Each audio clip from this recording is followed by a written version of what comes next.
right here in our next half hour. You may have heard panting during Bill's forecast there. We were just so excited.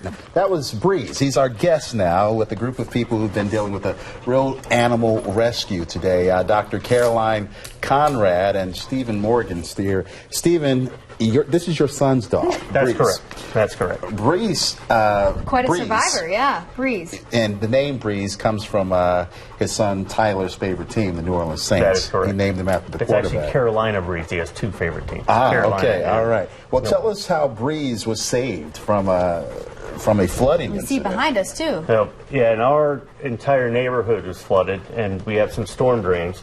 But they'd been playing all day. We didn't really worry about her too much. And she got too close to this whirlpool in our street that was about 5 or 6 feet underwater at the time.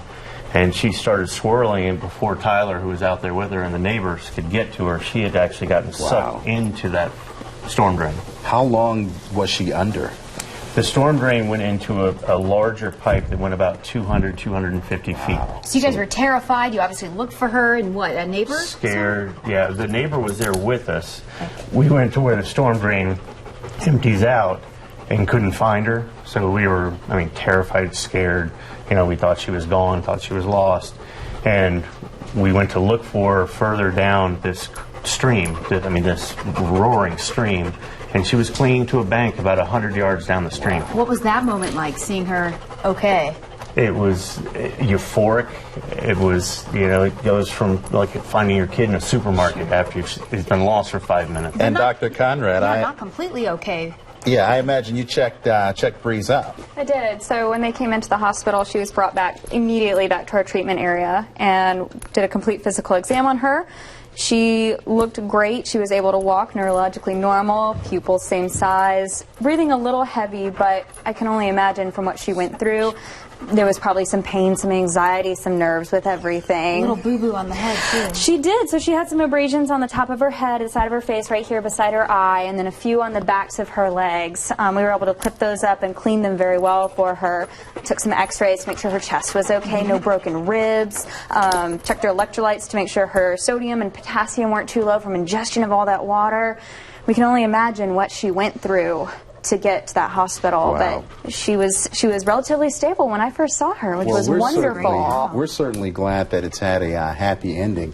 I try to look for a lesson. Was there anything that could have been or should have been done differently, or was it just something that happened, one of those freak things of nature? I'm sorry. Oh, no, I was going to say it looked like a freak thing of nature to me. I've never seen a whirlpool like that before. And we really didn't think there was a lot of, that it was dangerous. It was kind of fun to watch this big, huge whirlpool.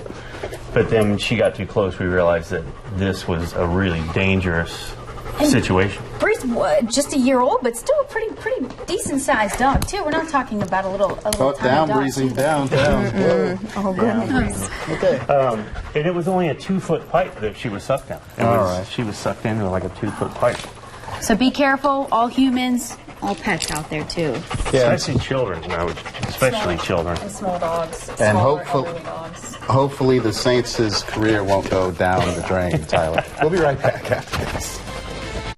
Before I was a college graduate,